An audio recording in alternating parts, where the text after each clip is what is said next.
قال یا آدم انبئہم باسمائہم، یہاں ہم کی ضمیر پھر نبیوں کی طرف چلی گئی۔ وہ اب ان کو اے آدم تو بتا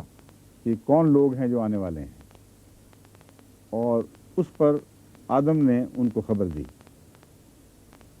جب بتا دیا کہ یہ کون لوگ تھے جن کی بات ہو رہی تھی، خلافت سے کیا مراد ہے، خلیفۃ اللہ کیسے کیسے آئیں گے دنیا میں، اور ان کی سرداری میں وہ خلیفہ کون ہوگا جس کا خدا نے فرمایا تھا کہ میں پیدا کرنے والا ہوں، تو یہ سب باتیں معلوم کرنے کے بعد اللہ تعالیٰ نے مخاطب ہوتا ہے ان سے، قال الم اقل لکم، اے فرشتو الم اقل لکم، کیا میں نے تم سے نہیں کہا تھا؟ اقول کا کیا مطلب ہے؟ اصل میں اقولو یہ مضارعہ کا صیغہ ہے، اور لم نے مضارعہ کو ماضی میں بدلا، لیکن لم آخر پر جزم لے آتا ہے، اور دو جزمیں اکٹھی ہوں تو عرب بیچ کا جو کمزور حرف ہے جس کو حرف علت کہتے ہیں اس کو اڑا دیتے ہیں بیچ سے، اور اقولوں کا اقول بن جاتا ہے۔ علم اقول تھا لفظ، تو چونکہ زبان پر دو جزموں والے حرف پڑھنے مشکل ہوتے ہیں، اس لیے ایک حرف بیچ میں سے غائب ہو کر اقول و اقول بن جاتا ہے،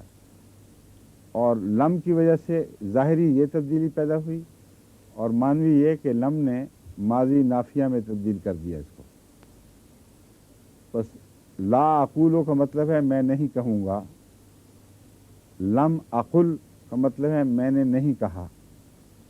تو یہاں یہی معنی ہے الم اقل لکم، کیا میں نے تمہیں نہیں کہا تھا، انی عالم غیب السماوات والارض، کہ میں سماوات اور زمین کے غیبوں کو بہت زیادہ جانتا ہوں، سب سے زیادہ جانتا ہوں، وہ عالم و ما تبدون،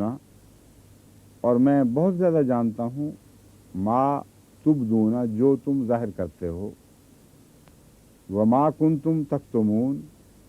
اور جو تم چھپاتے ہو۔ قتم کا مطلب ہوتا ہے چھپانا، اور تکتم تم چھپاتے ہو، تکتمون کا مطلب ہے تم چھپاؤ گے، لیکن چونکہ یہ سارا علم کے ساتھ چل پڑا ہے، نہیں یہاں ٹھہر میں بتاتا ہوں، وہ عالم و ما تبدون یہ مضارعہ کے معنوں میں ہوگا، اور میں زیادہ جانتا ہوں ما تبدون جو تم ظاہر کرتے ہو، وہ ما کنتم تکتمون اور جو تم چھپاتے ہو۔ ماضی کی طرف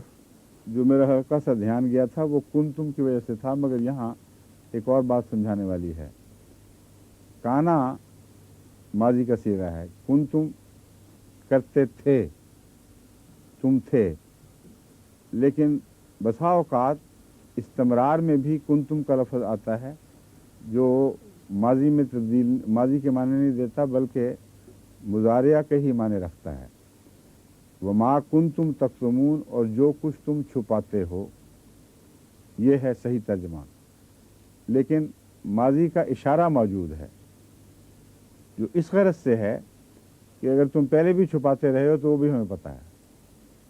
اللہ تعالیٰ اس مضمون کو کنتم لا کر وسعت عطا فرما دیتا ہے۔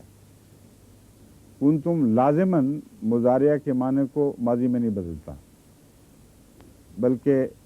مضارعہ کے معنی رکھتے ہوئے بھی کنتم کے معنی ہو سکتے ہیں، مگر ماضی کا معنی بھی اپنے اندر رکھتا ہے، تو مضمون میں اس طرح ایک وسعت پیدا ہو جاتی ہے کہ گویا یوں کہا جائے کہ جو کچھ تم چھپاتے ہو یا چھپاتے رہے ہو وہ سب کچھ اللہ جانتا ہے،